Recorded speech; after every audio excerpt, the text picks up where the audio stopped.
మరి కోపింగ్ ఆడి ఏదో double coping ఉంటుంది, ఏదో ఒకటి కనిపిస్తుంది, మాట్లాడుతున్నది. మరి అందరికీ ప్రభుత్వం పిలిపిలాడుతున్నారు. ఒక్కొక్కరు హక్కు ఆత్మహత్య ఎత్తు ఏడిసినా యువతం బాగుపడది, రైతు ఇట్ట ఏడిస్తే ఏ ప్రభుత్వం కూడా బాగుపడదని నేను చెప్తున్నా. దయచేసి మన రైతులందరూ రైతుల ఉండి పోరాడి కడతా అంటే అందరు కలిసి ఓట్లేసినాం. మోసం కాదా, మోసపరితం ఉండద్దు. సీఎం చేసి 9 నెలలైంది. గవర్నమెంట్ ఫామ్ అయ్యి ప్రతి ఒక్కరికి రుణమాఫీ చేస్తాను ఆగస్టు 15 లోపల అని చెప్పి ఇప్పటికీ 50,000 అయిన వారికి కూడా సరిగా లోను కాలేదు. వీళ్ళేమో మేము 2 లక్షల రుణాలు మాఫీ చేసాము. ఇదంతా పూటకము.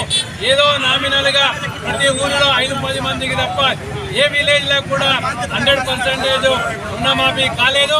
ఇది దొంగల రాజ్యంగా నడుస్తా ఉన్నది.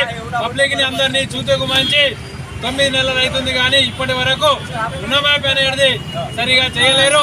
ఇలా 6 గ్యారెంటీలు అనుకుంటా గవర్నమెంట్ ఎక్కారు కానీ ఏ ఒక్క రుణాన్ని కూడా ఏ ఒక్క హామీని కూడా సరిగా చేయలేరు. ఒక ఆర్టీసీలో స్త్రీలకు తప్ప అది చేసింది మాత్రం ఏమీ లేదు. కరెంటు అనుకుంటా 200 మాఫీ అన్నారు, అది కూడా సరిగ్గా అందరికీ లేదు. మరియు రుణమేమన్నారు, రుణమాఫీ లేదు. గ్యాస్ సిలిండర్లకు కూడా 500కు అన్నారు, అది కూడా సగం మందికి వస్తున్నది, సగం మందికి వస్తలేదు. ఈ విధంగా వారు చెప్పిన 6 స్కీమ్లలో ఇవి కూడా సరిగా లేవు. కాబట్టి వారు శాతకాకపోతే గవర్నమెంట్ గద్దె దిగాల కానీ ఈ విధంగా రైతులని, పబ్లిక్లను, పేద ప్రజలను అన్యాయం చేయడం తగదని. Telangana plus cutting master, CM అంటే చీఫ్ మినిస్టర్ కటింగ్ మాస్టర్ ఈరోజు చూస్తూ ఉంటే 2 లక్షలు రుణమాఫీ వెంటనే డిసెంబర్ 9 ప్రమాణ స్వీకారం చేసిన వెంటనే 2 లక్షల రూపాయలు రుణమాఫీ ప్రతి ఒక్కరికి చేస్తా అని చెప్పారు. కానీ చేశారా? కటింగ్ మాస్టర్ చేసిండు. ముందుగా 45,000 కోట్లు అవసరమని చెప్పారు రుణమాఫీ కోసం. కానీ ఎంత తర్వాత 41,000 కోట్లకు వచ్చారు. అక్కడి నుంచి 31,000 కోట్లకు వచ్చారు. ఆ తర్వాత ఇప్పుడు చేసిందంతా 17,994 కోట్లు. మరి మిగతాందరినీ కట్ చేసి పడేశారు. ఇదా మీరు చెప్పింది? ఇదా కాదు కదా. చేసే ప్రతి ఒక్క రైతుకు మీరు రుణమాఫీ చేస్తా అని చెప్పారు, అయినా మీరు చేయలేదు. అర్హతలు ఉన్న రైతులని కూడా కనీసం చెప్పలేరు.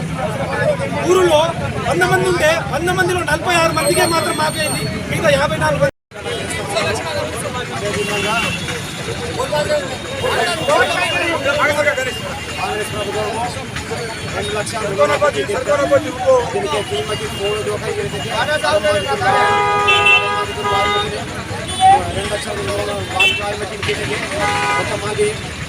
ಮಾತು ಹುಡುಕಿರೆ ವಾಯು ಮಟ್ಟಿನೇ ಕೃಷಿ ಮತ್ತು ಹುಡುಕಿಗೆ ಅದು ಗುಣಮಾತು ವಾಯು ಮಟ್ಟಿನೇ కాబట్టి ಬ್ಯಾಂಕ್